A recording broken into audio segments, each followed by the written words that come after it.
all of you. Dani Rodrik is the Ford Foundation Professor in International Political Economy at Harvard's Kennedy School of Government. So he holds a PhD from Princeton University. I'm not going to go through his very, very long CV. He's published extensively in top academic journals, but also written a number of books. He has received many awards and taken responsibilities. So the CV, although very long, doesn't mention that he was born in Istanbul, which is, I think, interesting for today's discussion. So his area of course, you know him, his areas of research are mainly globalization, political economy, and growth and development. And it's really nice today to welcome a macroeconomist of development, which it's an area that has been a little bit crowded out recently, in recent years by the microeconomist of development. So we're very happy. Personally, I think that the macro of development is extremely important in shaping the future of growth. And we had an interesting discussion on this yesterday. So he has developed a very balanced thinking about globalization. Maybe you remember the book in '97, so it's a long time ago, for the Institute for International Economics, which is now the Peterson Institute for International Economics. And the title was, "Has Globalization Gone Too Far?" Already in '97. And I remember also in '98, a paper in the Journal of Political Economy, "Why do more open economies have a bigger government?" So the idea was if you are more open, then you are more vulnerable, there is more macro instability, so there's a demand for larger governments. I think this is very, very accurate today. Maybe if the British government had studied this paper, maybe we wouldn't have Brexit today, although, of course, counterfactual analysis is always very difficult. So I need also to mention the latest book, Straight Talk on Trade, Ideas for a Sane World Economy. So it was published in 2017 at Princeton University Press. And today he's going to make a presentation based on a recent paper published in August this year with Raphael Ditella on labor market shocks and the demand for trade protection. So we are going to basically discuss the link between the perception of globalization and the votes and the attitudes towards, in this case, the Trump vote, but it can be something else. So thank you very much for being with us. It's going to be an extremely interesting conference. And the discussant will be Ariell Reshef. So Ariell is a professor at PSC. He has worked on the relationships between technical change, globalization, and the labor market. He holds a PhD from New York University. He's been an assistant professor in University of Virginia before joining PSC a few years ago, and University of Paris 1, Panthéon-Sorbonne. So thanks, Ariell, for accepting to be the discussant. And now I think we can go directly to the presentation of Dani. You don't want to talk on behalf of the Banque de France? Or? Okay. So Dani, please. More or less 1 hour. Okay. Good morning. Thank you very much, Agnes. Thank you for the invitation. It's very nice to be here. Thanks in advance to my discussant, Ariell. I have to apologize maybe at the outset because this is a very US-centric paper. I'd be interested in our discussion to see if any of this resonates for a French audience as well. But the origin of this paper is the divergence of thinking on trade and globalization between the way that economists approach questions of trade and globalization, and ordinary people think about trade and globalization. And this is just a little exercise, really a very simple paper on trying to bridge the gap, or maybe try to explain to economists how ordinary people think about globalization and why there are some gaps. Now, we have had, of course, recently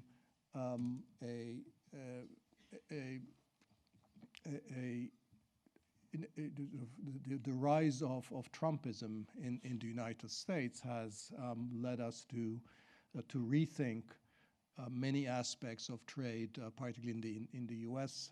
Context, and how the outcomes have matched up with the expectations.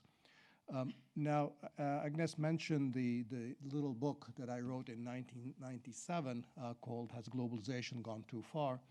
And the origin of that book was that I felt many of my colleagues, if not most of my colleagues, were a little bit too blasé about the consequences of globalization, particularly on labor markets and the employment relationship in an economy like the United States.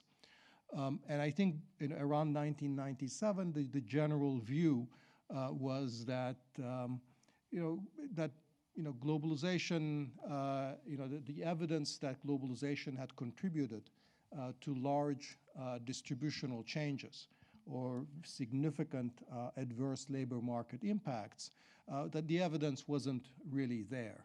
It looked like, of course, it was a well-recognized trend that inequality was increasing, but the tendency then was to say that it's really mostly or exclusively due to technological change, what we used to call skill-biased technological change, and that the trade was not very much complicit, and therefore, the kind of opposition to trade and globalization, which was already evident at the time, was really based on sort of misplaced concerns about the effect that globalization was having.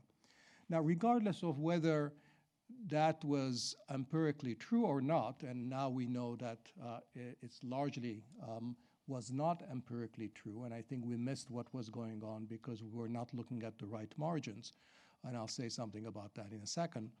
But regardless of whether empirically that was true or not, it was certainly something that was inconsistent with what very basic economic theory tells us about the consequences of trade and globalization.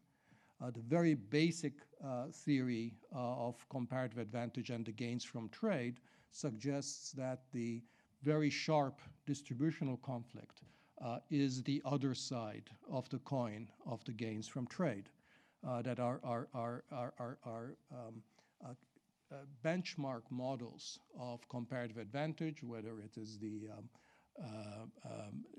models of Heckscher-Ohlin type models or different types of models, any model really with heterogeneous productive factors generates very sharp distributional consequences across different factors as the price, so to say, of the gains from trade. So if you don't have these distributional impacts, you don't have the gains from trade. Really, the only model of a trade, sort of benchmark model of trade that doesn't generate distributional effect is just the one-factor Ricardian model where there's only labor, and of course there is no distributional effect because there is only just one factor of production. Not only the best known result, of course, is the well-known Stolper-Samuelson theorem, which was proved in the context of two factors of production that were perfectly mobile across two goods, and that generates very sharp distributional consequences, and in particular that one factors will always necessarily be worse off as a consequence of opening up to trade. And the surprise here was that the distributional effects in this model are not relative, they're actually absolute, that there is one factor of production that actually becomes worse off in the context of the gains from trade, specialization according to comparative advantage. Now, you can poo-poo the Stolper-Samuelson result because it has so many very specific assumptions. There's only two factors, or only two goods. Factors are perfectly mobile across the two sectors. But the essential logic of the Stolper-Samuelson theorem really generalizes in a very interesting and quite robust fashion, which is to say, and let me try to state the generalization, regardless of the number of factors, regardless of the number of goods, regardless of the degree of mobility of factors of production, there will always be at least one factor of production that's going to be worse off as a result of trade. Okay? So this fact about the distributional effects is actually fairly general. Not only that, if you try to calibrate these models and try to get at some sort of estimates of how large the distributional effects are, they tend to be very large.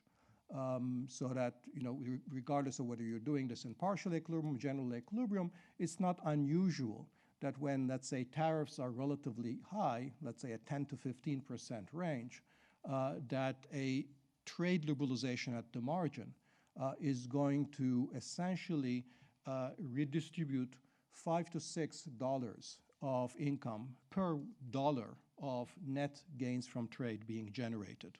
$5 to $6 of income being redistributed per dollar of gains from trade. When the tariffs are actually lower than that, so if you say that tariffs are at the order of 3%, which is really what they were in the US before Trump began to raise them, when tariffs at the level of about 3%, you can get redistribution to efficiency gain ratios, which are really all off the map, which is that $10 to $15 of income being redistributed at the margin for $1 of efficiency gain. And the reason that the redistribution to net efficiency gain rises as tariffs become progressively lower is the well-known public finance result that at the margin, the smaller the tax, the less the efficiency gains of relaxing that tax. And whereas the redistributive effects, which depend just on the relative price changes, are essentially linear and don't depend on where we are in terms of or how high the tax is. And therefore, if you simply compute what I've sometimes called the political cost-benefit ratio of trade liberalization as the ratio of the distribution relative to the efficiency gain, that tends to rise as the world becomes more and more globalized. So the theoretical presumption that you might get very large amounts of redistribution as a result of trade is a very robust one. And I think in recent years, we've now had a string of academic or research studies that have actually shown that in fact, the real world is not necessarily that different. I'm referring, of course, to the very well-known study by David Autor and his co-authors in the US context, and the way that labor markets in the US have responded to the China shock. There's another paper that's less well-known, but I think is equally relevant in this context by McLaren and Hakobian on the effect of NAFTA on US labor markets, using somewhat different method of identification, but still essentially looking at what the local labor market effects of integration with Mexico was subsequent to NAFTA in the United States. And what they find is very significant local labor market, regional labor market effects in communities that were very sharply hit by import competition, either from China or from Mexico. And I think what these new studies do, which the older studies had missed, is identify a margin of redistribution, which the older studies had missed, which is that essentially labor markets are regionally segmented. That is to say that labor does not flow very easily across different labor markets. So once you allow that there is a separate margin of redistribution of what happens to labor in different parts of the country, otherwise observationally similar kinds of labor, you get very sharp distributional effects that you did not get if you were looking at sort of labor in aggregate and simply distinguishing across different types of skills, low skill versus high skill.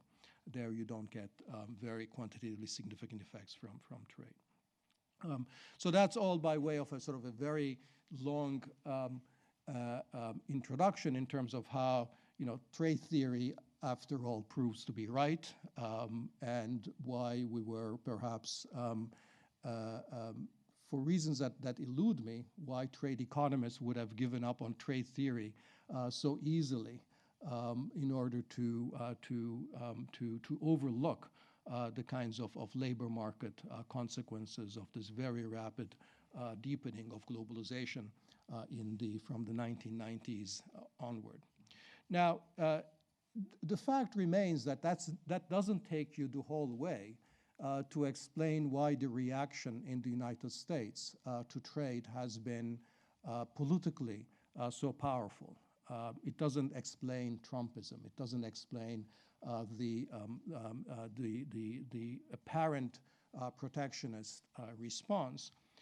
It doesn't do so because we know that labor markets are buffeted not just by trade, but they're buffeted by a whole bunch of other kinds of shocks. It is still the case that technological change has been, if not more powerful as a force acting on labor markets, it's been at least as strong. So I don't think trying to parse the specific contributions of technological change and globalization, I think is a fool's errand. I don't think we can really disentangle these two things quite neatly, because after all, sort of how do we think about the kind of technological change that has enabled the slicing of the value chain and therefore outsourcing? Do we attribute this to technological change? Do we attribute this to globalization? It's really something that we cannot do. But it's still the case. The weaker argument here is that regardless of how strong the forces of technological change have been relative to globalization, whatever that might mean conceptually, it is still the case that trade is certainly not the only force that's acting and providing and generating possibly unequalizing effects on labor markets. Automation, skill-based technological change, new technologies have been very strong in many sectors. Of course, in any modern capitalist economy, there are demand shifts, consumer preferences that affect labor markets. And there are all kinds of other types of idiosyncratic local labor market shocks. And the question is why would we get a kind of a different and apparently viscerally stronger reaction to labor market responses that derive from trade than we would get in the case of these other types of shocks? In other words, what is special about trade per se? The final sort of introductory point along these lines is also to draw attention to the long-standing economists' view that it actually does not matter in the end why labor might get displaced.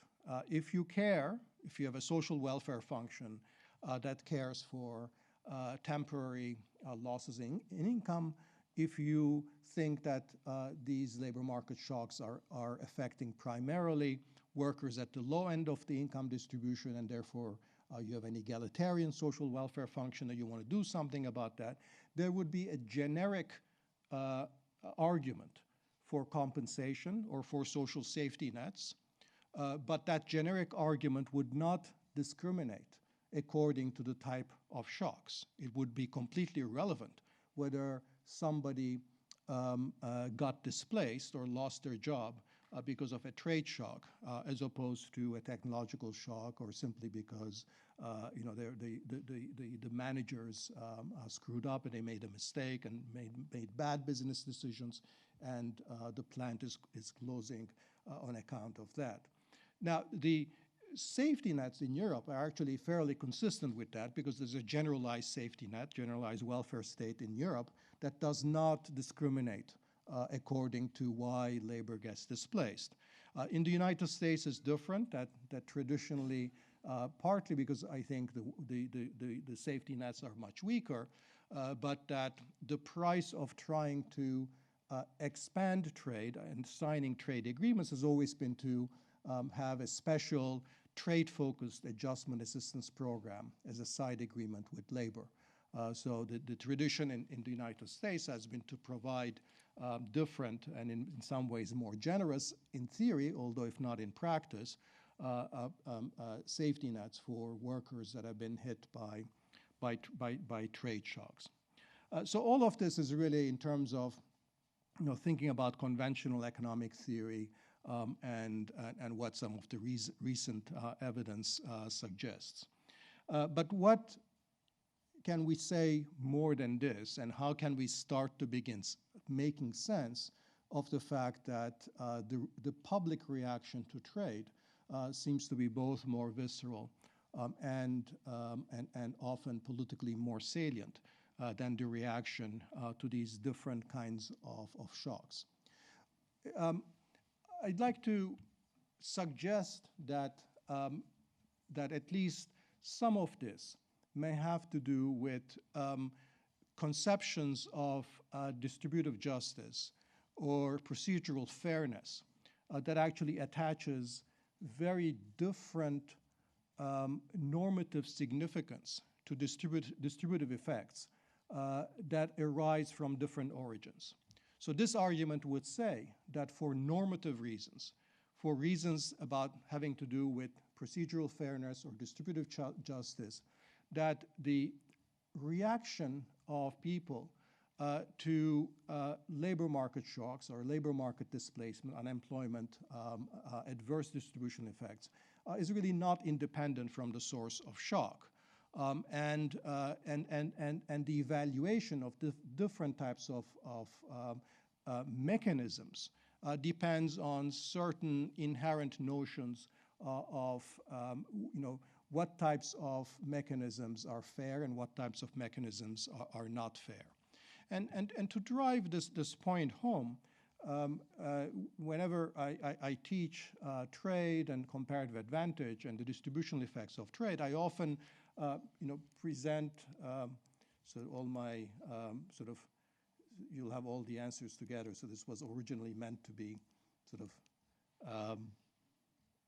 going step by step and hiding some of the subsequent segments, but that's okay. So here is so the thought experiment that I confront my students is something like this. I tell them, suppose I can engineer a change in the social order that's going to leave one person in this audience, let's say, $5 richer, and another person in the audience $4 poorer. Okay, so I've just generated a change that leaves $1 of net efficiency gain, albeit at the cost of a fairly significant redistribution, that one person is $5 richer, the other dollar is $4, the other person is $4 poorer. And the magnitude of these numbers is supposed to match up with these sort of the scale of redistribution that our standard models of trade would generate. Okay? So then the first question I ask to the audience is to say, would you allow me to do this? Suppose that I would open this to a vote, and I'll undertake this change only if you allow me to do. And would you be in favor of actually allowing me to do this? When I pose the question in this form, typically there is, sort of most of the audience doesn't exactly know how to answer this question. Very few people actually say, yes, absolutely, you should do this. After all, there is a $1 of net gain, and we don't care about distribution at all. And of course, you should do this. Very few people actually say that.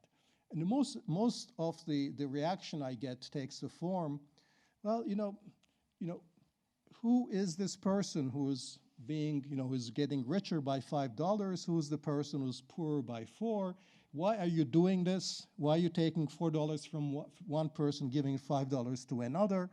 They want to know something about the mechanism, why. And in the absence of knowing exactly what I did and why I'm doing and who's the identity of these gainers and the losers, the audience doesn't exactly have a very good way of responding.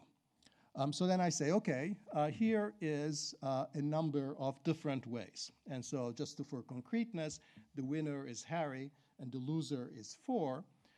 And here are 4 different scenarios that actually tells you exactly sort of what causes this change. So in the first scenario, let's say Harry and John are 2 firms. And what has happened is that Harry has outcompeted John simply by investing more in coming up with new products, by innovating, by saving, and therefore Harry's firm does a lot better than John's. John lags behind. John has to essentially close up shop, and he and his workers are much worse off, while Harry comes out ahead. And that's why Harry gets $5 and John loses $4. Now, would you be in favor of this change? At this point, virtually, unanimously, everybody says yes. This is, after all, how markets are supposed to work. This is just competition, and those who get ahead by hard work, better ideas, should be allowed to get ahead, and the fact that somebody is worse off should not be an argument for not allowing this to happen. The second scenario is to say, actually, what has happened is that Harry has found a cheaper supplier of a key input in Germany, so it engages in outsourcing. And what generates this mechanism is trade in the form of outsourcing to a more efficient, higher quality, more productive supplier in Germany. And of course, you'll recognize this, that trade is conceptually identical to technological change. So in this case, B is trade that is creating exactly the same outcomes as the example of technological change in the first scenario would create. It has exactly the same efficiency gains, has exactly the same kind of distributional effects. Now, when I say that the outsourcing is happening to trade, through trade, I've lost now a few of my audience. If I'm doing this in trade, in front of a group of students from Harvard, they're pretty free trade. So very few students would say, no, this should not happen. We should block this change. And if there are students who say that we should not allow this to happen, then this is a useful teaching moment to basically tell them, but what's different from A? This is exactly, trade does exactly what technological change does. Why would you oppose trade when you actually so readily accept technological change? So this is an argument for trying to teach them about sort of this formal equivalence between trade and technology. Now, the third scenario that you can see, this is a different kind of outsourcing. Now, this is an outsourcing to a developing country where I tell them that, to make it concrete, let's say it's the outsourcing is happening to a supplier in Bangladesh, and this supplier employs child workers in 12-hour shifts and under very hazardous conditions. Doors are locked, fire exits are not, marked, there's and so forth. And again, depending on the audience, how many students will now say, no, we shouldn't allow this kind of trade differs. But certainly compared to B, we'll have now more of the audience say that we should not accept this kind of trade. But if this is an audience, as typical audience, a student like in Harvard, enough of them have taken enough trade theory to have their instinct be essentially, trade is trade is trade, comparative advantage is comparative advantage is comparative advantage. It doesn't matter how it arises. And if it arises because of low labor standards in another country, it's just as good as comparative advantage that arises from differential productivity. In other words, there's little difference from B and C. But I've already lost a fair amount of the audience by now that they don't think this kind of redistribution is fair. And then my final scenario is to try to say then, suppose what I had done was not to outsource to the supplier in Bangladesh, but actually bring these Bangladeshi workers to the United States, put them to work under temporary contract, and apply to them the kind of labor standards that they faced exactly in Bangladesh. Now, clearly, C and D, from an economic standpoint, have no difference whatsoever. The only difference is where this production takes place. It takes place in Bangladesh versus in the United States. But otherwise, all the distributive consequences within the United States, all the distributive and net gains are identical in the United States. Now, even my Harvard audience to this would say no, that this is not an acceptable thing to do. But then the question is, if D is not acceptable, why should C have been acceptable in the first place? Because it's exactly doing the same thing. And because C is acceptable, D should be acceptable as well, why is actually D illegal? Because it would be illegal to do this in the United States or any other country for that matter. And if D is illegal, every country has set formal bar to doing this, why do they still allow this to be producers to essentially go behind the back of this regulation to allow this to essentially sidestep a domestic regulation by doing exactly the same thing through trade? Okay? So the point of this sort of extended thought experiment is both to I think emphasize how our norms of distributive justice are shaped by implicit ideas about procedural fairness, that different mechanisms are associated with they have different normative connotations in terms of what's desirable and what's not. And also to identify that there are some tensions, if not to say contradictions, in the way that economists normally and conventionally approach these things. And the contradictions, I think, are in the way that in our existing trade rules, make no distinction between B and C. In other words, we do not allow countries to discriminate by trade according to whether it's B or C. But then we draw a very sharp line with D, saying that D is very, very different than C, when it is, in fact, for all practical purposes, it's actually the same. So this is the kind of normative conceptual framework that was at the origin of this, the particular empirical work that now I'm going to summarize. So what we wanted to do with Rafael Litella was to take some of these notions to beyond sort of our Harvard audience, if you will, to a larger group of people and see how systematic these differences are in the population at large. So we want to ask the question: do in fact people respond very differently to job displacement due to different types of labor market shocks. Labor market shocks could be technological change through shifts in demand, sort of idiosyncratic management shocks, or different types of trade shocks. Now, we also want to know, in response to these types of labor market shocks, what are the expressed preferences of our audience for different types of government response. Should government respond in any way? If it responds, should it provide essentially compensation or safety nets, or should it respond by providing trade protection? And ultimately, in terms of sort of drawing this into the political area, so how malleable are preferences for different types of government response simply by changing our stories about what's causing these labor market consequences? How much can we manipulate public preferences?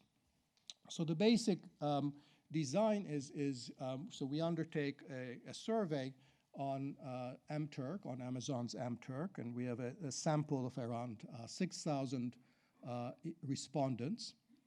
And we allocate our respondents randomly to essentially 6 different treatments along with a control. And each one of these treatments is supposed to, is associated with one of these kinds of labor market shocks. So in all these treatments, we have the story of a fictitious, it's presented as a newspaper story, but there's a plant, a local garment plant that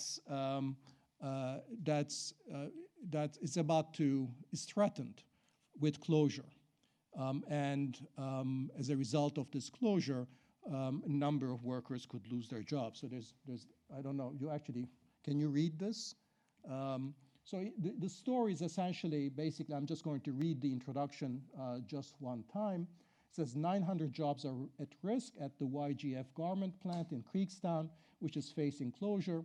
A YGF spokesman said, as we continue our quest to serve our consumers better, we have been making, and now this is the part that varies across the treatments, this is the technology says, that we have been making investments in automation and other new technologies.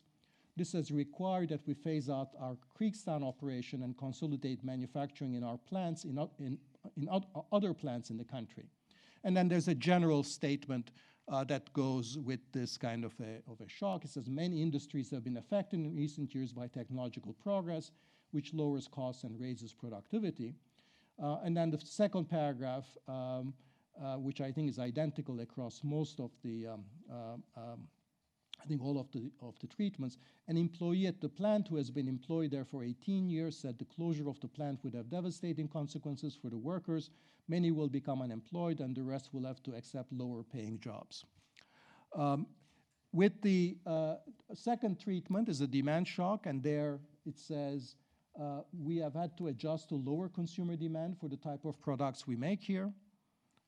With the addition, so this has required that we phase out our operation and consolidate manufacturing in other plants in the country. Many industries have been affected in recent years by shifts in consumer tastes or spending habits. The third is the bad management, where we basically say it's management's problem. It says we've been hit by a number of management failures in our local operations, and that's why the plant is closing. Now, the other 3 are different types of trade shocks. And we wanted, as in my sort of thought experiment of a few minutes ago, we wanted to distinguish between a developed and a developing country. So actually, we've picked for a developing country, for a developed country, we picked France. So we wanted to have a country where, on average, we'd hope that people would have neither a positive or a negative view of. I'm not sure if France is right. Just today in the New York Times, there's a former Obama official, Steve Ratner, has an op-ed column, tearing down Elizabeth Warren's ideas, basically saying that the problem with this is going to make the United States look more like France. So it's but maybe so that's supposed to connote something negative about France, but maybe there are some other respects, cultural, food, wine, that compensates for it in the American imagination. But the story about trade is to say, says that we have to ensure we remain competitive with other global firms. This has required that we phase out our Kriegstown operation and outsource the production to France. Many industries have been affected in recent years by the greater ease of trading with other nations, which lowers costs and raises productivity. So in each of these treatments, we say that the change will lower costs and raise productivity. So we also try to give the sense that even though the consequence is negative for workers, as is sort of in most sort of way of thinking of economists, that there are sort of efficiency gains from the change. Now, treatment 5 essentially differs from treatment 4 in only one word. There's only one word that's different, and that's to replace France with Cambodia. Okay, so that's the only thing that changes. So that's a pure comparison of developed and developing country. Treatment 6 takes the Cambodia outsourcing and then adds some additional priming on labor standards. So there it says labor abuses such as unsafe working conditions and use of child labor can be common in developing countries. So that's just the addition of one sentence that's priming something about labor standards and labor abuses in developing countries. That's the only difference with treatment 5. It turns out that there's a very heterogeneous response in our audience, among our responses to 5 versus 6, depending on where the respondent stood ideologically. In other words, that Trump voters responded very differently to 6 versus 5 compared to Clinton voters, in a way that I'll tell you in a second. Okay, so those are our treatments. We have one control where we discuss things that are happening in the plant, but not raise the question of unemployment. So the control doesn't envisage any unemployment. Okay. So the question then we posed after the respondents were subjected to these stories, where we gave them the choice of saying, what do you think the government's response should be? And they could pick one of 3 things. One is the government should do nothing. The government should provide some financial assistance to workers who lose their jobs, such as unemployment compensation or training assistance. And the third is government should restrict imports of garments from overseas by placing import tariffs, for example. Yeah, so those are the 3 options: do nothing, compensate, or raise tariffs. So here is the way that our respondents break their responses with respect to those across these different treatments. So the thing to note is that the percent or the share of the respondents that want protectionism, which is the blue part of this bar chart, that actually is generally small. So we have a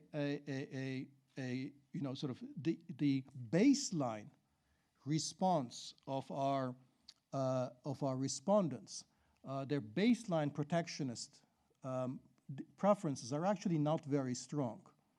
Okay, so in this way, the baseline preferences are not so different from what economists would like to see. That is that relatively little demand for protection. So you look at the control one. So there's actually only around 10%, slightly less than 10% of our respondents actually want import protection in the baseline, and the bulk sort of would like some active government programs to help workers. but that takes the form of transfers rather than protectionism. But of course, what you see here is that actually the relative shares of these different responses vary greatly across the treatments, and that's the part that we're interested in, is basically how these preferences change as you give people different stories about what's causing the unemployment or the prospective unemployment. So here's a way to actually see that much more clearly, which is the changes at the margin relative to the control. So this is how much preferences change relative to the control in each one of these kinds of shocks. For the time being, I'm leaving the sixth treatment out. I'll return to it later. So for now, we have only two types of trade treatments and three types of domestic shocks. So a couple of things to notice. One is that even with technological shocks or the demand shifts, there's not a very strong protectionist response, but it is still the case that, if anything, the protectionist response is stronger than the response to compensate or increase transfers. The big change is, of course, is what we get when we introduce trade and outsourcing into the picture. There's a very big jump in the demand for trade protection in those scenarios. In other words, the demand for trade protection is very elastic to stories or narratives cast in terms of outsourcing. When you tell them a story about labor market shocks being caused by trade and outsourcing, at the margin, the demand for trade protection is very elastic. It's so elastic, in fact, that at the margin, the demand for transfers falls. When you give people a choice, should the government do this or that, at the margin, in fact, the demand for transfers falls to accommodate a much sharper increase in demand for import protection. And the final key takeaway from these results is that really the only scenario in which there is a statistically significant difference and a positive difference for transfers, preference for transfers relative to preference for import protection, is when you give people a story about bad management. And that sort of stands to reason that when, in the case of bad management, you don't want to help the managers. I mean, protection would help managers. And there, in fact, we have the case where the least protectionist response obtains in that case. And the most generous response in terms of helping the workers happens in the case of bad management. Okay? So this is, I'm going to mention two other interesting results in a little bit, but just to give you a sense of sort of what our sample looks like and whether it's representative and so forth in terms of just, how what kind of a set of respondents we had. I'm going to just skip this. This is another way of representing the results, which adjust for the differences in baseline preferences. So expressing these responses in terms of what's called persuasion rates, that is, what percent of respondents who did not already prefer one policy, what percent of those changed their preferences in that kind of a direction. So in terms of the representativeness of our data, I'm not going to go through things. When you compare our sample to other samples like the World Values Survey sample of US respondents or the American Community Survey, essentially in almost all respects, our sample looks similar, except for two. One is our sample tends to be younger, and our sample tends to be better educated. And that's, again, since this is an online sample, it also makes sense that we're getting a somewhat younger and more educated group of respondents. Now, when you think about this protectionist response that actually somehow sort of makes our results stronger, because as I'll show you in a second, we know from other surveys of trade protection or the demand for trade protection, and also in our sample, younger people tend to be less protectionist, and more educated people tend to be less protectionist. So we're getting a sample of respondents that, on average, are less biased towards protection.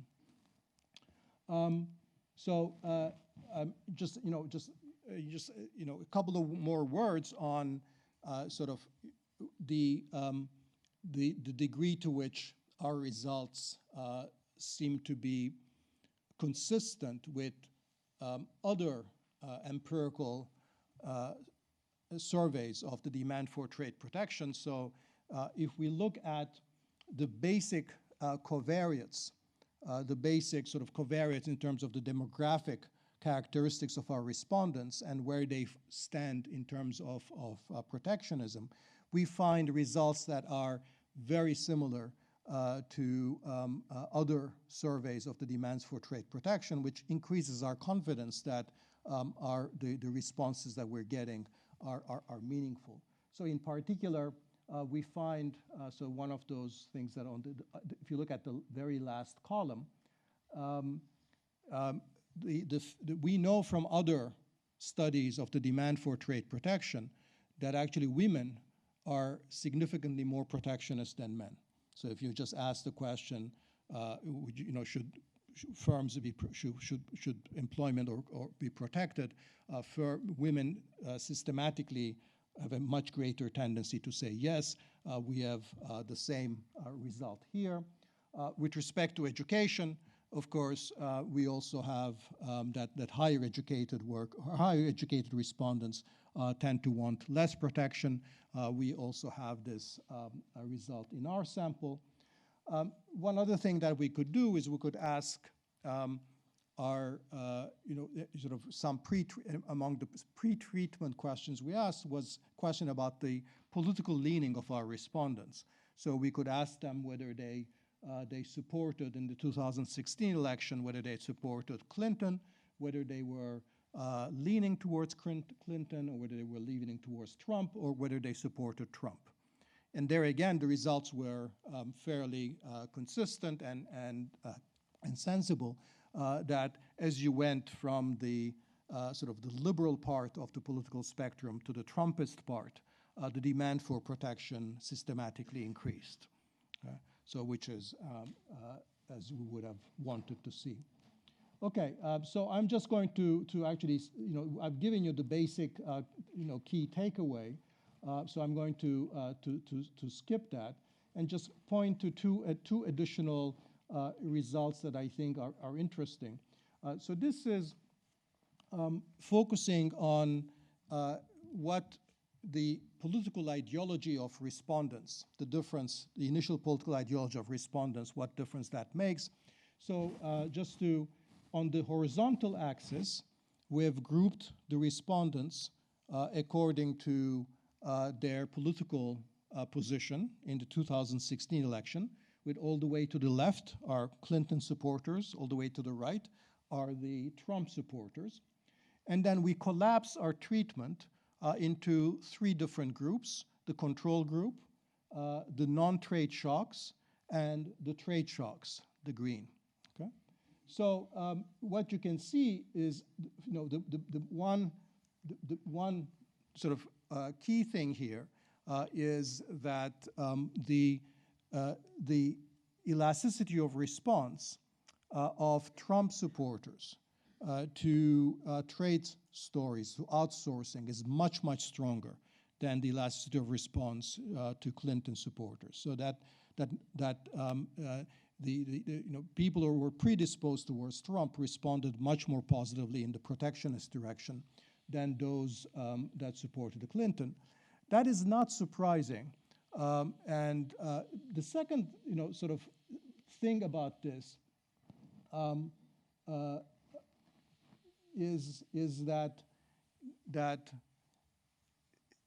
the effect was strong enough on even the Clinton supporters, that simply by giving Clinton supporters this outsourcing story, you could make them as protectionist as baseline Trump supporters.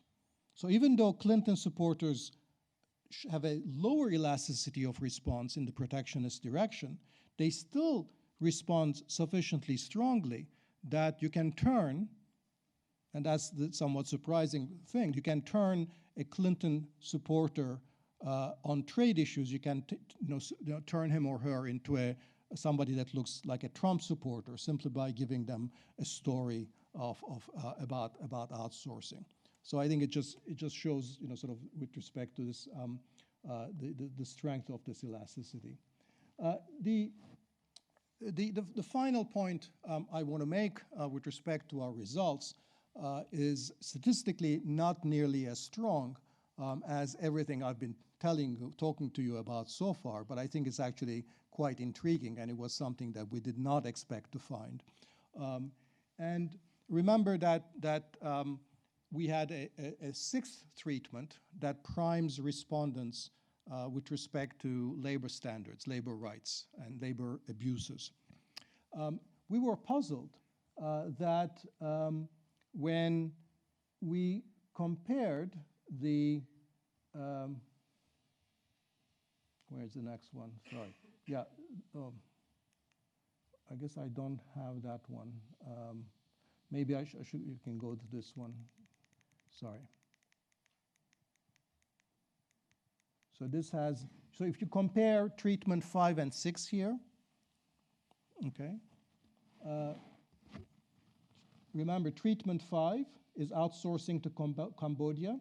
Treatment 6 is outsourcing to Cambodia with priming for labor right abuses, okay? So if you look at what happens to the demand for protection, the blue part, right? It's actually, statistically insignificant. If anything, is actually demand for protection falls. And this was puzzling because my expectation was that if you tell these people about sort of these labor rights issues, they might turn them more against trade, that it would have actually an impact. And we didn't find that. But it turns out a very significant part of why is that Trump voters and Clinton voters responded very differently to this, to 6 relative to 5. And the average is not different, but that really hides a very sort of two very different responses.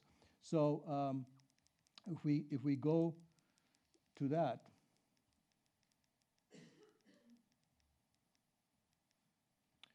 so if you look at the marginal change for Clinton voters between 5 and 6, so Clinton voters actually increase their preference for trade protection by 3 percentage points if you prime them on labor markets abuses. So Clinton voters responded exactly the way that I thought that the sample as a whole would respond.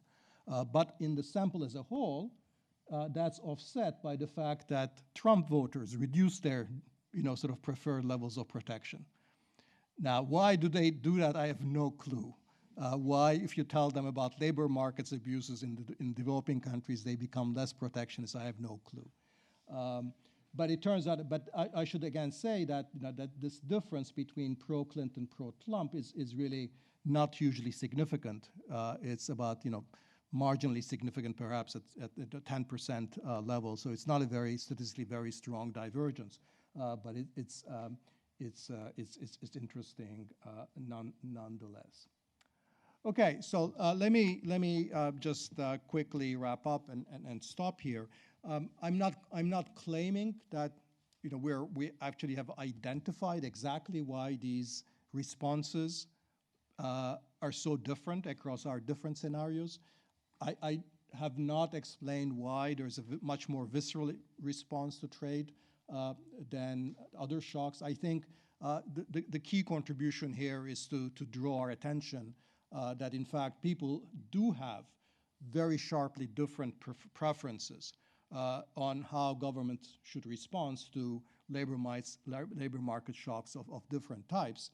And secondly, that the elasticity of response to these different stories, particularly the protectionist, the elasticity of protection, demand for protection is very, very high. I think the one thing that is that the study shows is how malleable preferences for trade policy are, depending on how these labor market shocks are actually framed, and how the narrative that's around them. So I think a couple of obvious next steps would be to think about these kinds of issues in non-U.S. contexts. How much of this also carries over? If we did this in France, and I said replaced France with the United States and the outsourcing story, and another direction is to try to tease out some of these different normative benchmarks, normative evaluations, and is it really, as I've suggested in my thought experiment and at the outset of my talk, is really about different yardsticks with respect to procedural fairness, how much of that is driving it, how much of it is just sheer xenophobia, and that I think remains to be analyzed in greater depth. Thank you very much.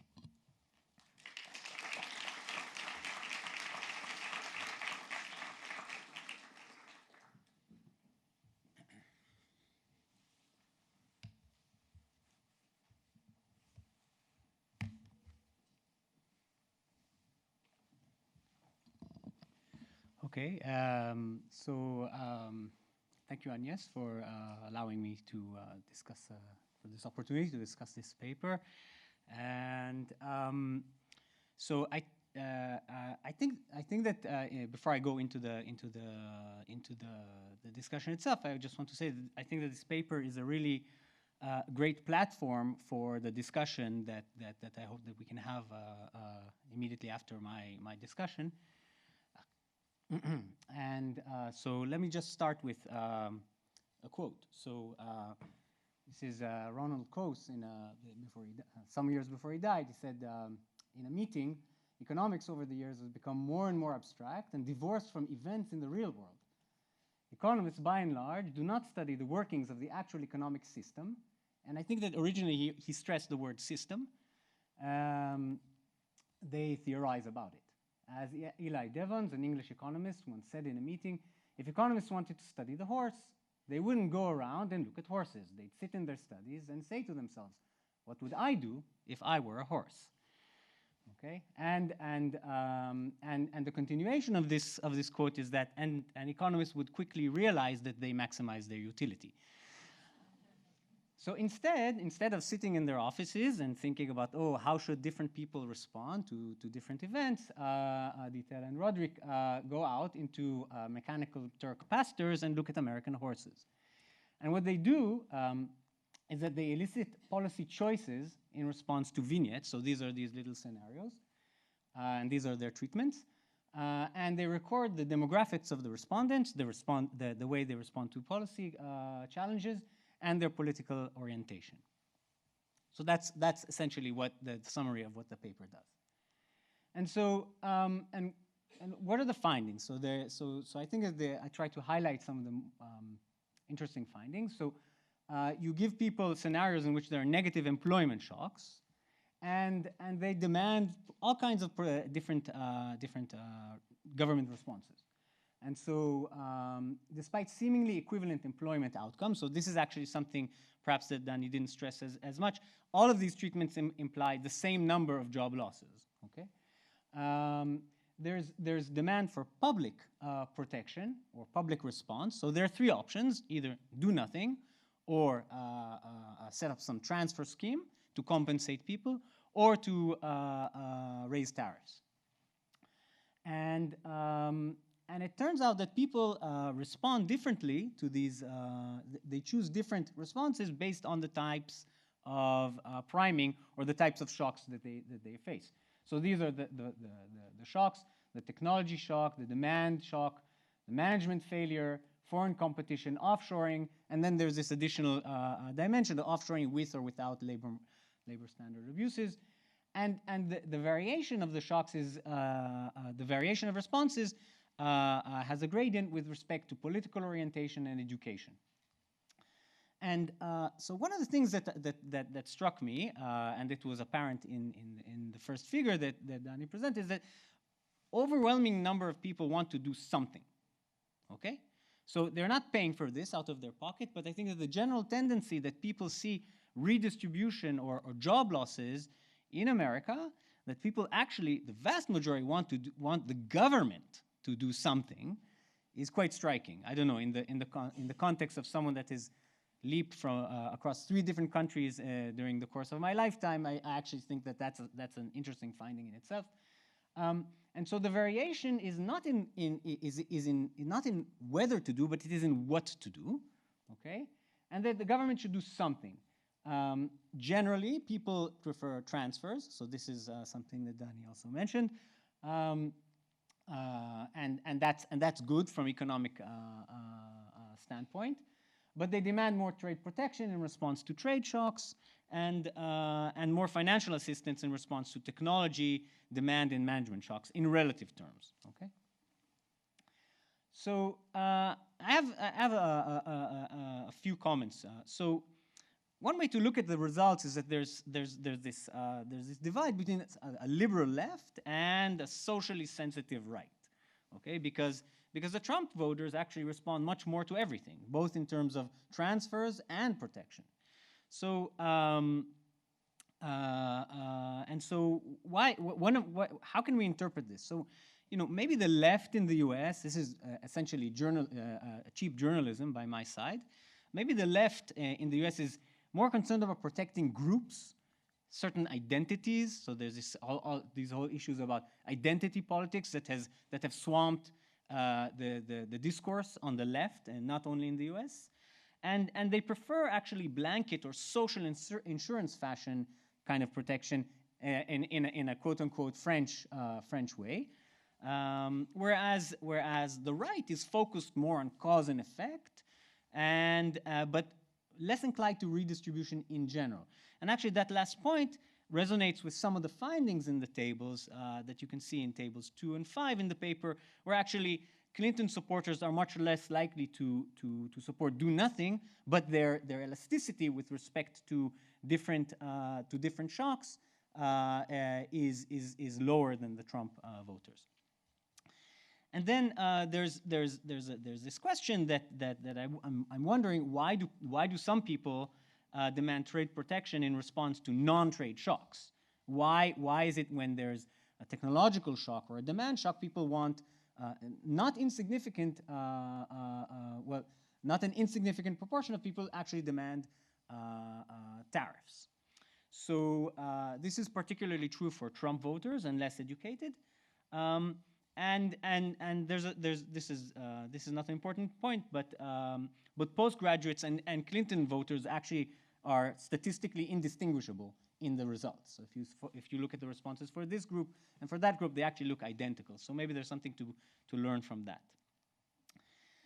I do want, you know, this is not. I do want to raise a few concerns and issues with the methodology in the paper. So. I worry a little bit about, this is kind of a cheap shot, but I worry a little bit about external validity. So this is an online survey. There's a $1 incentive. They do take care of dropping out people that self-report that they didn't put a lot of mental effort into responding.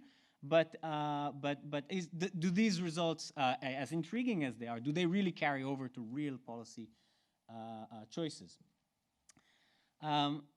I also want to caution a little bit against, you know, this notion that Clinton supporters that are primed with a trade shock become as protectionist as baseline Trump voters. It's a little bit like saying, you know, I take someone who's sick, treat them, and they look just like people after the treatment, people with the tendency to have that disease.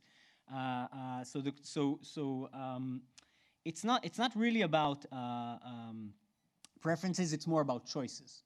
Okay, so maybe this is a little bit of a theoretical point, but preferences we tend to think of as something stable, and you can have the same preferences, but primed with a different choice set or a different incentive, you will choose differently, having the preferences the same. So maybe this is a little bit of I don't know, a petty comment, but I'm sure that Dani is aware of this point. It may be worthwhile nuancing the wording. And then we know that trade policy, and they cite these, there's a large literature by now. It's a significant literature that actually shows that, at least in the US context, trade policy is actually not influenced directly so much by individuals. It's true that people voted for Trump, but on a day-to-day basis, a lot of what happens is actually happening through lobbying, and in particular large firms. So I'm citing one recent paper that looks at this with fantastic data, and I wonder how does all that play into the general debate around these issues. And then, you know, there is one thing that we would really like to know. So this is why the paper, I think, is a great platform. But there's still these outstanding questions. Why do preferences for public protection differ? These are, you know, so I'm suggesting, and this can maybe serve as, you know, a base for the discussion that we'll have. You know, Americans are supposed to be pragmatic people, and they may be aware of the fact that, you know, it's actually easy to stop things at the border. Okay, you just don't let things in or don't let things out. And versus you know, technology is something ephemeral. It's difficult to measure, and it's difficult to apply responses that deal directly with the technological change itself. So maybe this is one reason why people have different reactions.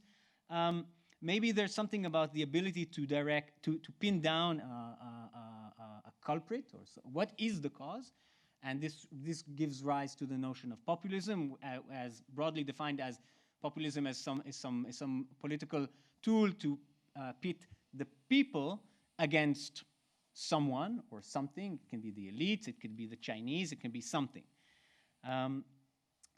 Another reason why preferences may differ is notions of irreversibility. So there's some things that you can reverse if you wanted to, and some things that you cannot. Okay, so for example, people worry about permanent loss of production prowess. So we used to know how to do this, and we don't do this in this country anymore. Or immigration, which also has a great tendency of irreversibility, and at least, if not in principle, in practice. We know that when we let people in, it's difficult to kick them out after we let them in. There's, of course, variation in social narratives and perceptions, and in particular in perception, what I think is important and sometimes is lost in this debate about this redistribution is whether these are perceptions about how the existing cake is divided. So when people talk about income distribution, as if there is a cake of income and we are distributing it across people, or is it really about changes in how income itself is generated? And I think that in order to make progress on these issues, to make progress on understanding the political economy, we need to understand these issues a little bit more deeply. I also want to raise a few dynamic concerns. They're not concerns about the paper, but just to put this thing in a broader context. So it would be really interesting to see, given how Dani has been, you know, following this debate about globalization for some time now, you know, how have these choices actually changed over time? So we would like to turn back the clock and run this survey, maybe even to the times before Amazon Turkey even existed. But we would really like to know whether these choices have changed as the degree of trade liberalization has increased, as maybe the pace of technological change has accelerated or decelerated over time. Have these choices actually changed themselves with the degree of inequality that we see? So that last point brings me to think about three really what I think interesting political economy papers. So let me go through these ideas, because each one of them we can discuss, we can argue about the mechanics of these papers, but I think each one of them has a very interesting idea, and I'd like to highlight these points. So there's this very interesting paper by Giordani and Mariani that actually says, you know, we tend to, we, as some subset of some kind of loosely defined elite, we tend to blame other people as economists as well. We tend to blame other people, these are the low-income people, the less skilled people, for screwing up globalization for us and voting for Trump and maybe other political outcomes. But what these people say is actually, no, we are to blame. It's the rise of the educated class. And what they have in mind in this paper is that exactly this notion of redistribution, aggregate gains and redistributive consequences. And so as inequality increases, it's actually rich people. At some point, they understand that they are because there's a public good in this model, but the general idea is there. They understand at some point that they are subsidizing all these other people, and they're willing to do that until some point, until they say, no more. I earn so much. I'm so productive. I'm paying so much taxes. What are my taxes used for? A little bit for me and a lot for everybody else. At some point, that willingness to participate in redistribution breaks down.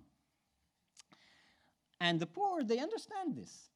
And so they vote against the aggregate gains not just to hurt the rich, but they understand that aggregate gains come with redistributive consequences. If you rich people want to have your larger share of the aggregate gains, you need to redistribute a lot. You won't redistribute anymore? Fine, we will vote against aggregate gains.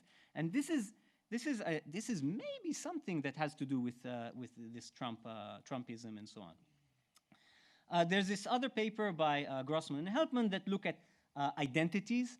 So they basically take these standard Heckscher-Ohlin type models and they throw in another dimension, which is identity. And so if you're poor and you know that you're going to be screwed by trade liberalization, you may go along with it as long as you're not too far away from, the nation, the average of the nation. But at some point, that system breaks down. At some point, you become so different from what is the average in your nation that you say, screw it, I don't care about being, thinking in France about Gilets jaunes, I don't care about France anymore. I care about my little community. And so they start doing things that can have massive consequences and for the political economy outcomes. And then there's other very interesting and somewhat technical and complicated paper by Blanchard and Willman that talk about protectionist overshooting. And I think that the interesting insight there is that when you redistribute, you need to redistribute in a way that people understand that why they are redistributed, why they are getting redistribution, what are they getting it for.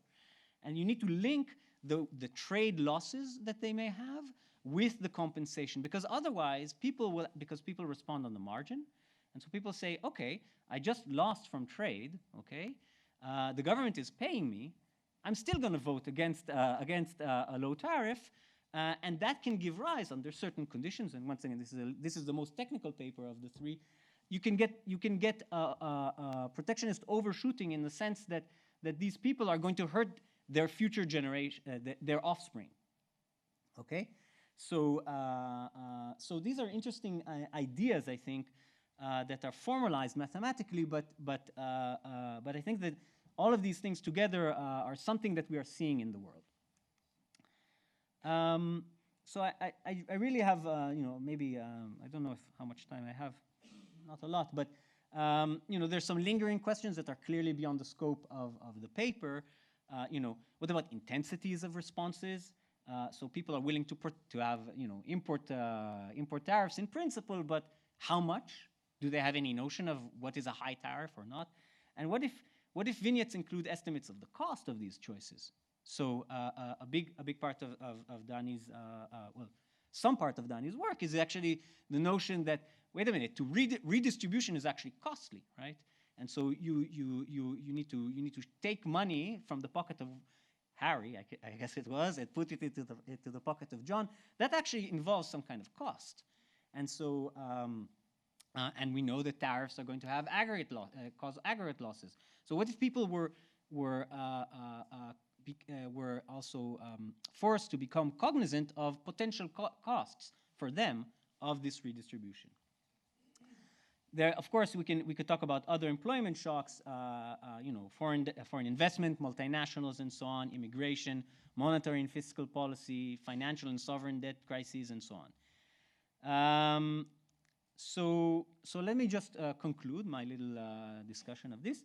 So the takeaway messages, for me at least, for this paper is that the overwhelming majority of people in the US, actually, and in the sample at least, want the government to do something. And overwhelming, we're talking over 70% and above, okay?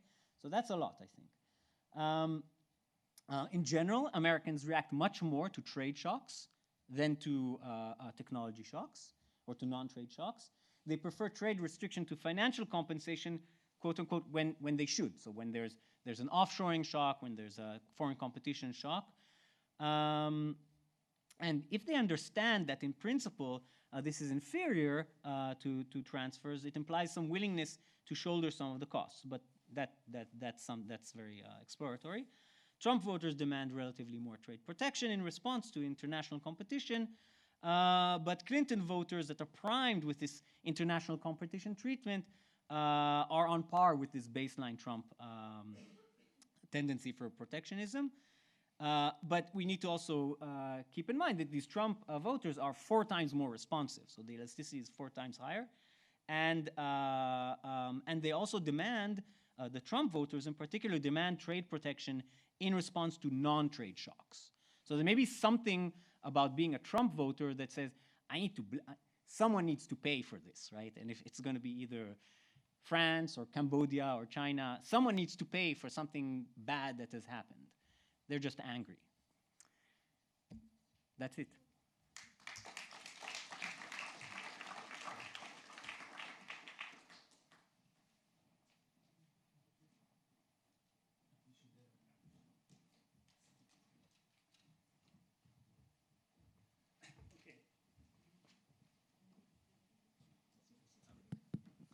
Okay, so now we have about 30 minutes to discuss with the audience. Just to give you some time maybe to think of a few questions, maybe I will ask Dani to react to Ariell's questions. And especially there was this question about the idea, when you question people, you don't ask, if I get back to the horse story, they look at a kind of theoretical horse, but they are not asked whether or not they would be ready to pay for the food of the horse as consumers, or to protect the horse and the cost, either as a taxpayers or consumers. So the idea is paying for would you think that they would react differently if there were questions about the cost for them and the readiness to accept this cost?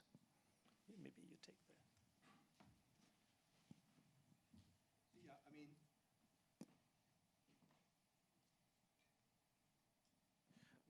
we know in general that the framing of these questions matter a lot. So the more we say in these questions, that's going to make it less desirable.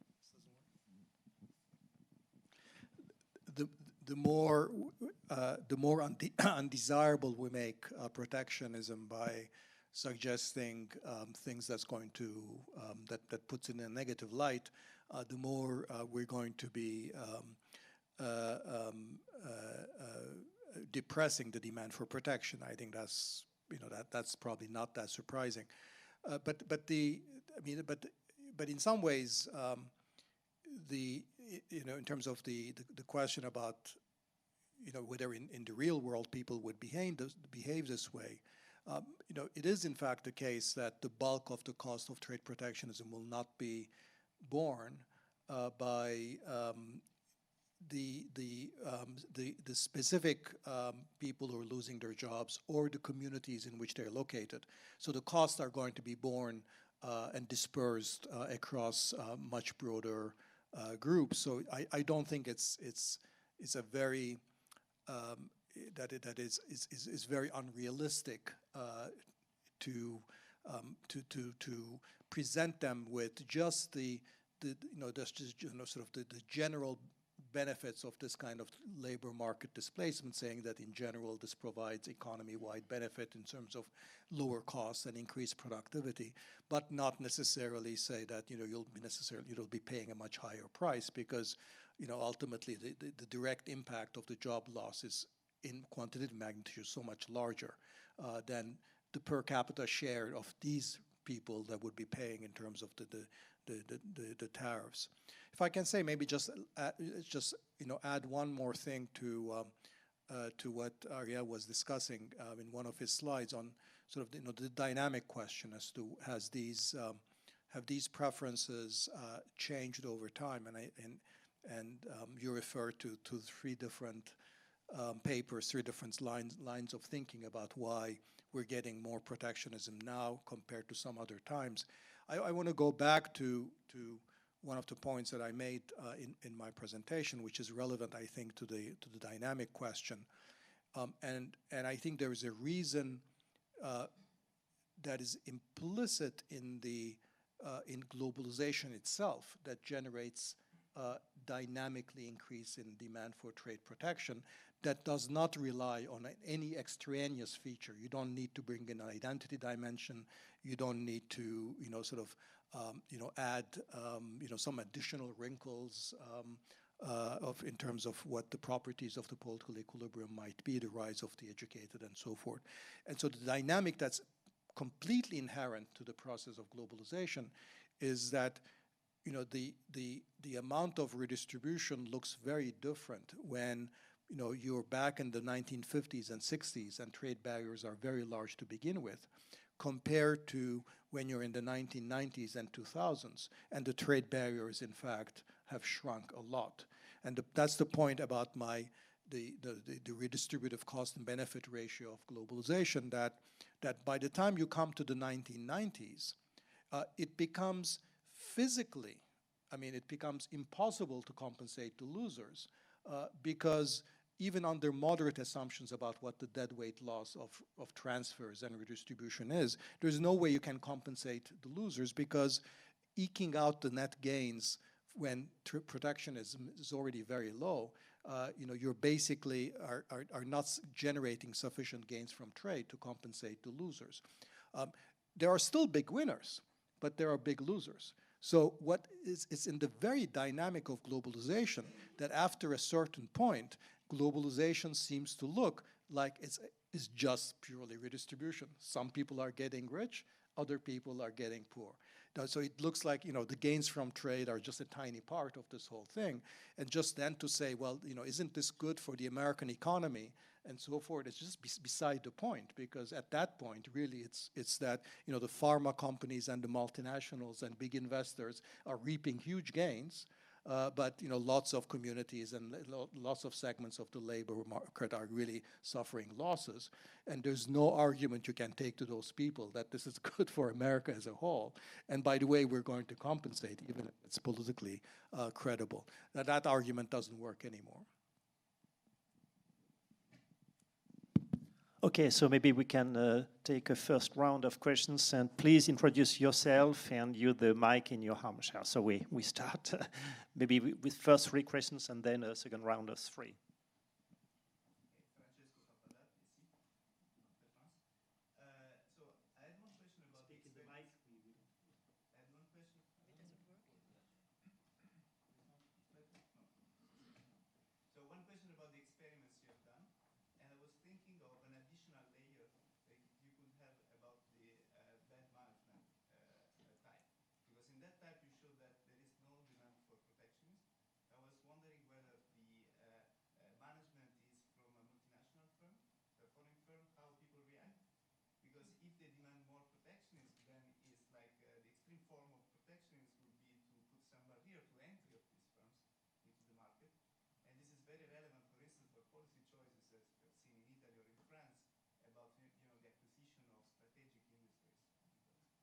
Maybe we can take two other before. Yeah. Yeah. I don't have two comments. One was very close to what Olivier already said. So, since we heard of it from trade comes really from lower prices of the chip, right? So we have now a lot of attention has been done to labor market effects. Basically, gains from trade are increases in real wages. So the numerator goes down.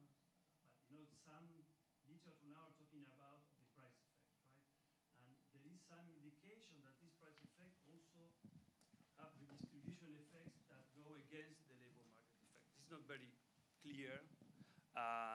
It's very difficult to have a full evaluation. We don't have it. I mean, I'm probably not able to do it. I mean, but so one thing related to the first question was maybe introducing the question of say, okay, but your T-shirt will cost you $10 more and so on, because the issue is here, policies, as you point out, about perception, right? And if your neighbor loses your job, you see him crying, but then you don't really realize that the goods you're paying every day are cheaper because the impacts are maybe lower, right? So maybe the overall effect is negative. We don't know yet. It's very difficult to know. So I think that would be interesting also because tariffs price directly prices, right? And then the redistribution effects, you can find that can be paid for with something else. So that would be interesting to see. And also maybe it would be interesting to look at another countries like France, for example, where, because a lot of these kind of things also might be related to how people perceive the state in general and the preference for taxation, and it's a bit what Francesco is doing. Do you have to tax? Do you have to redistribute? And so on. So might have a lot to do with history, and things are much more rooted than these things.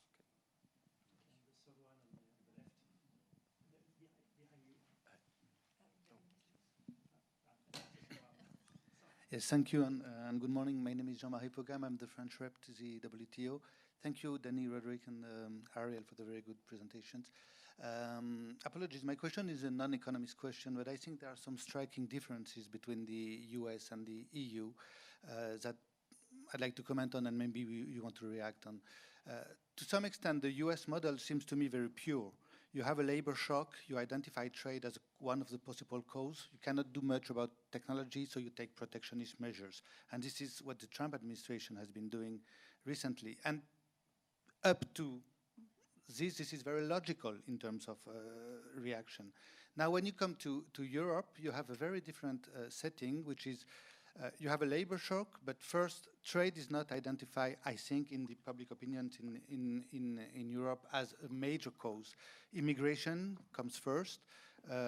Monetary policy sometimes comes first. If you take as a proxy, for instance, the French presidential election, which was to some extent for or against open economy, trade was not very much of the direct cause, which was singled out by the extreme right, but much more the euro and immigration.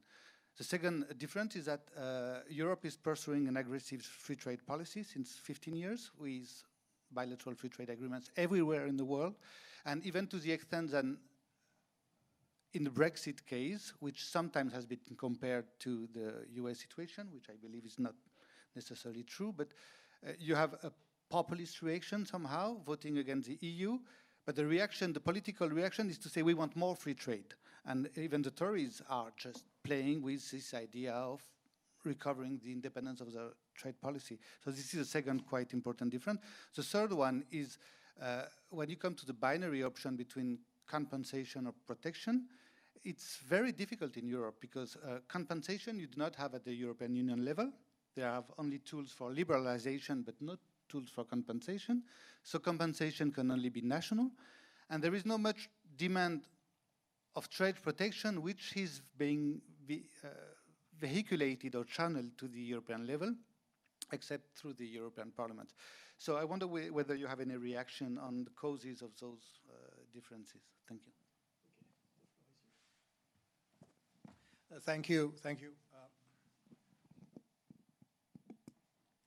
Thank you for the comments and the questions. I agree with some of the extensions that were suggested, either looking at ownership issues and preferences towards restricting inward investment, or doing this kinds of thing across countries. I think would be interesting to see what the differences are. So I'd be curious also about what the responses would be. Just picking up on some of the other issues, on the price effects.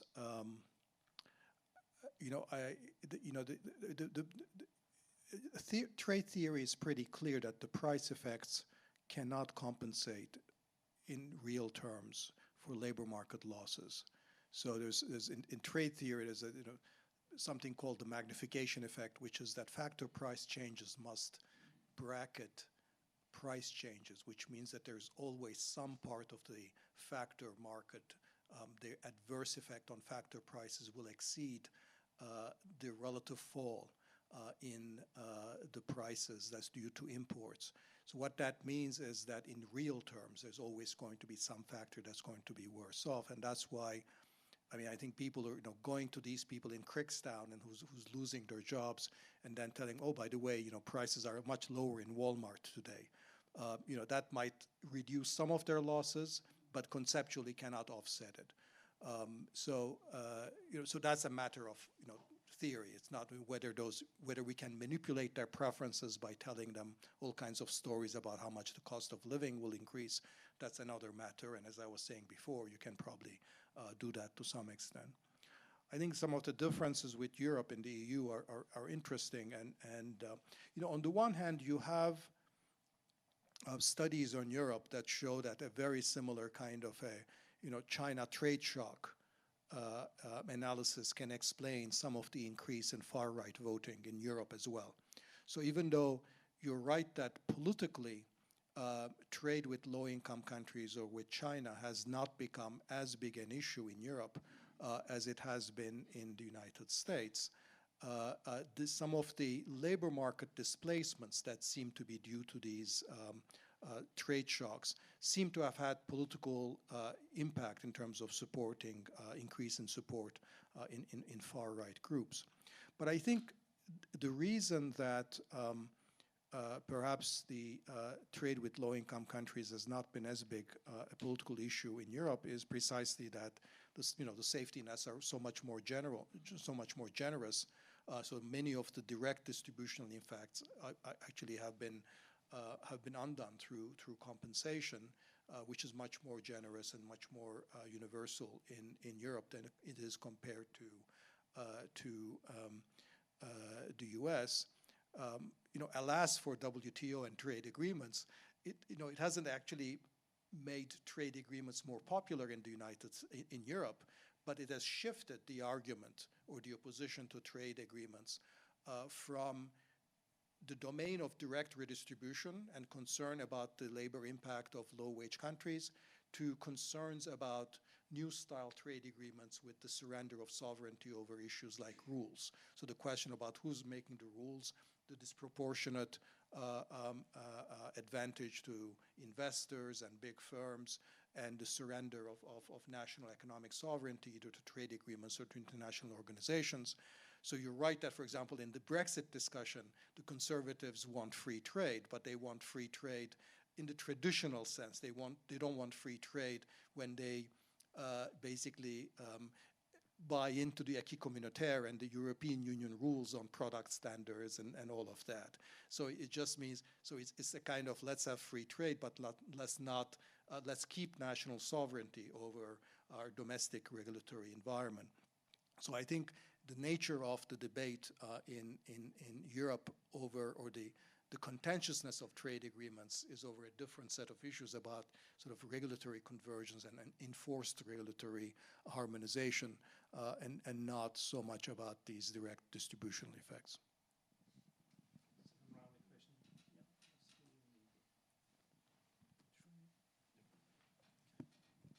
Just a small question. I totally agree with your argument regarding the difference, Olivier de Banque de France. Regarding your point regarding the most significant effect on the price, on the factor price than on the consumption price. But I was nevertheless wondering whether you might want to, in your empirical analysis, take into account, whether this information is available regarding where people live. Because they may be more sensitive to these issues if they live close to a factory or in a sector. So close to a company which may be likely to face these problems. And maybe behind the Trump voters, you may have people working, more sensitive to this issue because they are living in the countryside, where you have those big companies, where otherwise Clinton voters are more living in big cities, where they are less likely to be hit by those shocks. So maybe if you have the address of the respondent, it might be useful to double check this dimension. Thank you. Jean-Yves Hérault, Paris School of Economics. So thank you very much for this very interesting presentation and discussion. And maybe just to try to explain the result with some ultimate drivers, I would think about national and even more local identity. Could explain both fact that there is this vote in favor of protection and trade protection, and I would say anti-state and anti-federal governance in the US, especially fact that they vote against, this social insurance, coming from the federal state. I think this local identity could explain both, partly, certainly, but they could explain. And I was wondering if in the survey there is some question we could add already included in the survey in order to confirm this hypothesis. And my second question will be about sometimes the lack of information of what is about, this compensation. Even economists have some difficulty to think about what could be compensation in real terms. It could be something of information about also in terms of credibility, as said by Ariel. So I was also wondering about that, about the fact how to think about really the compensation, and it could be something which would explain the lack of confidence in this type of policy.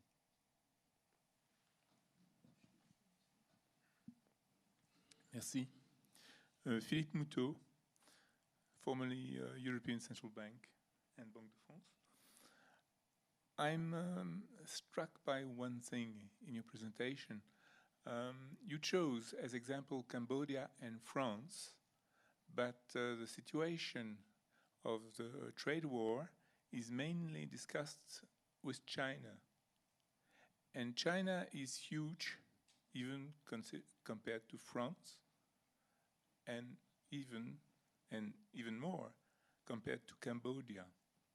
So I was wondering whether somehow you don't forget about some other variables, like the size of countries, which should matter because the long-term equilibrium is different, and also the subsidization attitude, which in China is certainly very present. So shouldn't we think of it also in those terms? And could you imagine to ask within the poll that you're making, the question based on a scenario with China or India?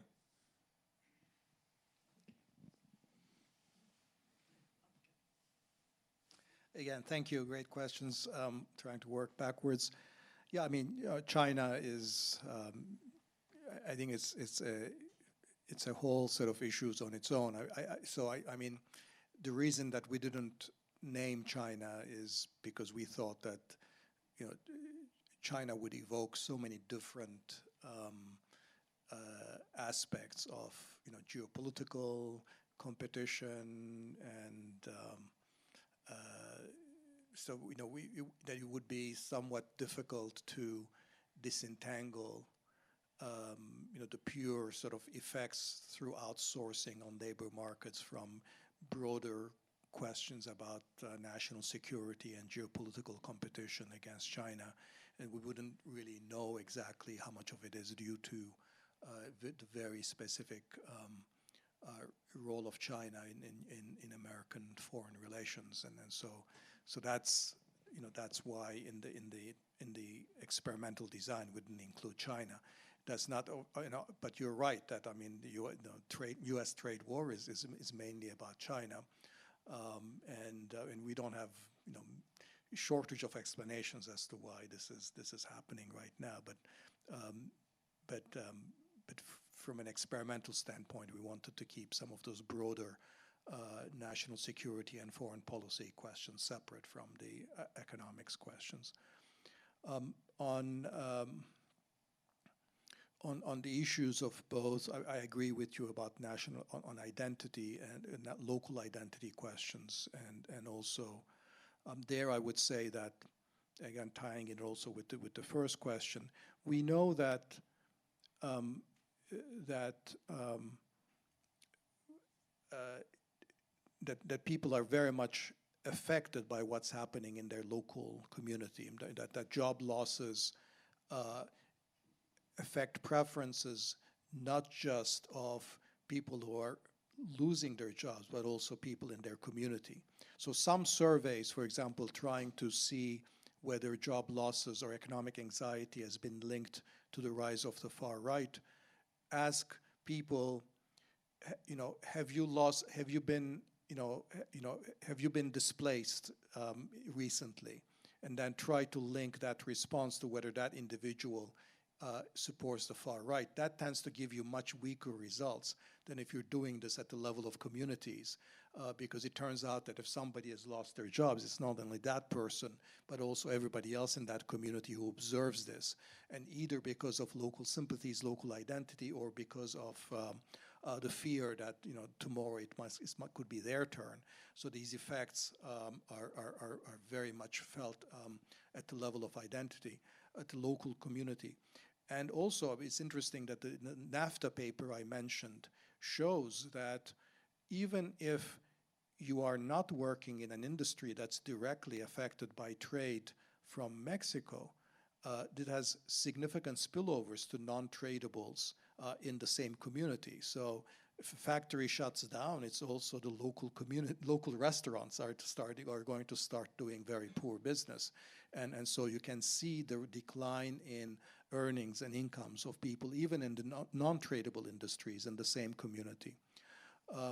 Finally, on transfers and credibility, and I think, I'm not sure, so, I mean, clearly the one reason that trade-linked transfers in the US have not worked is because the political economy is suggests that ex post compensation is always going to run into the problem of political timing consistency. So that if you could promise compensation to get the trade agreement through, when the shocks happen, you don't have politically the incentive then to actually provide the compensation ex post, because the trade agreement has already been passed.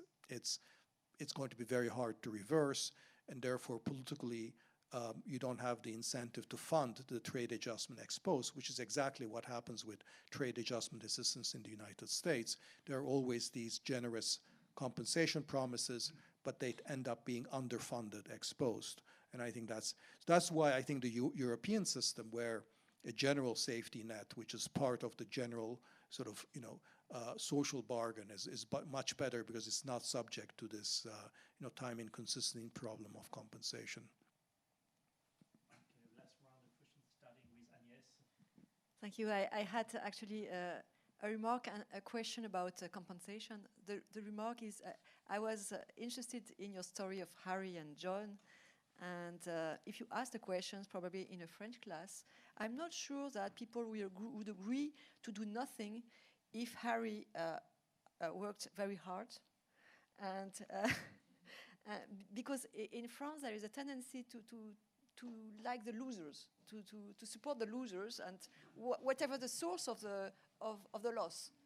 You see what people tend to be a bit suspicious about success, business success. So it would be very interesting, and maybe I will do it in my class, and I will send you the result.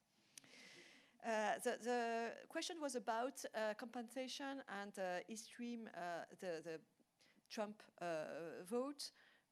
There is a recent book about the vote for Le Pen in France by Algan and co-authors.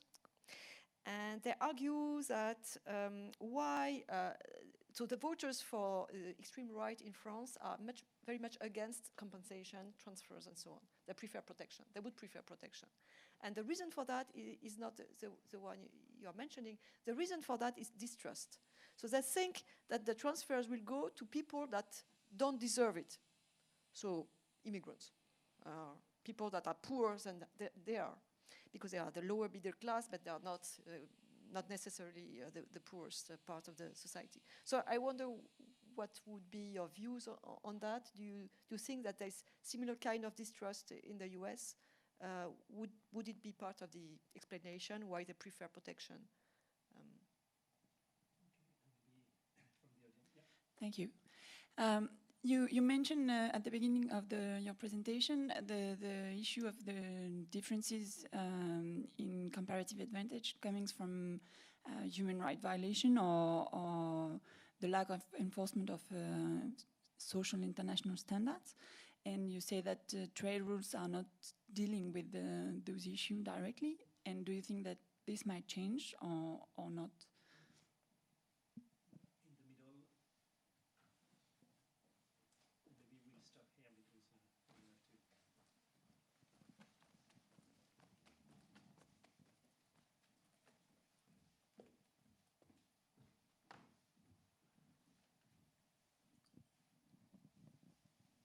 Fiorentino from the Bundesbank. Can we consider the creation of the euro such as a trade shock? And if yes, do you see the possibility of the introduction of an unemployment scheme at the European level, or rather a response or a higher propensity to protectionism?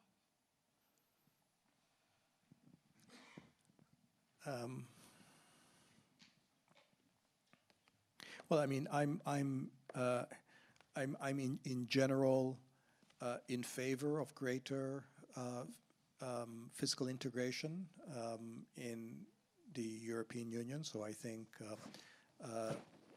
if economic union and the euro are going to be sustained in Europe, I think it will require eventually much greater fiscal integration, including union-wide mechanisms of social insurance and fiscal transfers. So I think, you know, in general, I would be in favor of that. On the role of labor and social standards in trade agreements, I think there are two paths that one could take. One is to explicitly introduce labor rights and labor standards into the rules of the multilateral trading regime. And the other one is to enlarge the existing safeguards arrangements in a way that would allow countries to protect themselves not just from anti-dumping, but also what's sometimes called social dumping. I'm actually in favor of allowing social dumping clauses for individual countries, subject to very specific procedural safeguards that have to be pursued. I'm not a very big fan of introducing labor clauses into trade agreements or into the multilateral agreement, because I just don't think that's the that's the appropriate forum for those discussions, the multilateral trade regime. But I do agree that countries ought to be able to have trade remedies that incorporate questions about human rights, about social standards, about labor standards. But those remedies have to be designed appropriately, and I've written about this in a number of different places. But in general, I do favor a social dumping, social anti-dumping mechanism. With respect to, Agnes, you asked about